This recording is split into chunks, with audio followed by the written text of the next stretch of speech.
হবে কিয়ামতের আগের শেষ রমজান। কি ঘটবে সেদিন? সেই রমজানের মধ্যে আকাশ থেকে শোনা যাবে একটি বিকট শব্দ, কিন্তু সেটা কিসের শব্দ হবে? পৃথিবীতে ওই রমজান মাসটি আসার পরে পৃথিবী চলে যাবে ধ্বংসের মুখে। হ্যাঁ ঠিক, সেই রমজানের পরেই আসবে কিয়ামত। তবে সেই রমজানের আলামত কি? কবেই বা আসতে পারে উক্ত রমজান মাসটি?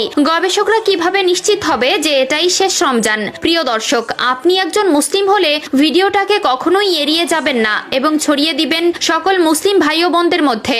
এবং যদি আসন্ন রমজানে সবগুলো রোজা রাখার নিয়ত করে থাকেন তবে অবশ্যই একবার ইনশাআল্লাহ লিখে কমেন্ট করবেন। তো চলুন ভিডিওটি শুরু করা যাক। এই পৃথিবীর শেষ কিভাবে হবে তা নিয়ে ইতিমধ্যে বিভিন্ন গবেষক বিভিন্ন রকম মতবাদ প্রকাশ করেছে। কেউ কেউ বলছেন সূর্য এই পৃথিবীকে তাপ দেওয়া বন্ধ করে দিবে। সূর্যের আলো পৃথিবীর প্রাণের সবচেয়ে অবিচ্ছেদ্য অংশ, কারণ সূর্য সালোক সংশ্লেষণের প্রধান উৎস এবং পানিচক্র সূর্যের আলো ছাড়া ধ্বংস হয়ে যাবে। আবার অনেকে বলছেন পৃথিবীতে পানি শেষ হয়ে যাবে। তবে এর ভেতরে সবচেয়ে যুক্তিযুক্তপূর্ণ মতবাদ হচ্ছে পৃথিবী তার নিজস্ব ভর হারাবে, যার ফলে পৃথিবীর সাথে অন্য কোনো গ্রহের সংঘর্ষ ঘটবে, আর এই জন্যই ধ্বংস হয়ে যাবে পৃথিবী। কিয়ামতের বেশ কিছু আলামত ইতিমধ্যেই প্রকাশ পেয়েছে, যা আমাদের প্রিয় নবী সাল্লাল্লাহু আলাইহি ওয়াসাল্লাম 1400 বছর আগে বলে যাওয়া কথার সাথে মিলে যাচ্ছে। হাদিসে বর্ণিত আছে, মানুষ এতটাই সম্পদ প্রিয় হয়ে যাবে যে তারা অর্ধ উলঙ্গ অবস্থায় থাকবে, অথচ উঁচু উঁচু দালান কোঠা তৈরি করবে। অন্য আরেকটি হাদিসে আমাদের প্রিয় নবী সাল্লাল্লাহু আলাইহি ওয়াসাল্লাম বলেছেন, কিয়ামতের আগে সময়ের বরকত কমে যাবে, আর ইতিমধ্যে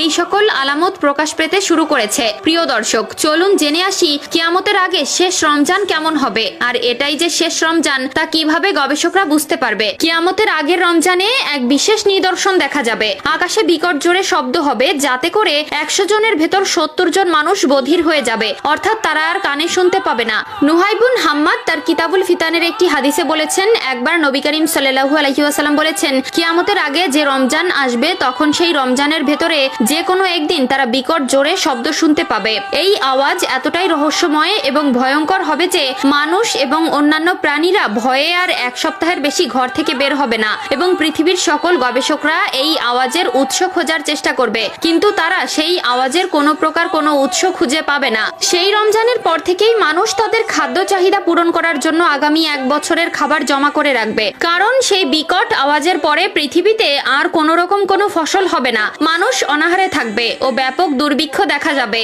আমরা মুসলমান হিসেবে কিয়ামত দিবসে বিশ্বাস করি এবং এই পৃথিবীতে যে কিয়ামত ঘটবে তা নিয়ে কোনো প্রকার কোনো সন্দেহ নেই। তাই আমাদের সকলের উচিত সেই দিনের জন্য নিজেকে প্রস্তুত রাখা, কিয়ামতের জন্য বেশি বেশি নেক আমল করা, এবং আমাদের উচিত আল্লাহ তাআলার নেক বান্দা হয়ে ওঠার চেষ্টা করা। বিভিন্ন ইসলামিক গবেষণাবিদরা বলছেন কিয়ামতের সময় খুবই আসন্ন। আল্লাহ তাআলা আমাদের সকলকে কিয়ামতের আগে সঠিক পথে চলার তৌফিক দান করুক, আমিন।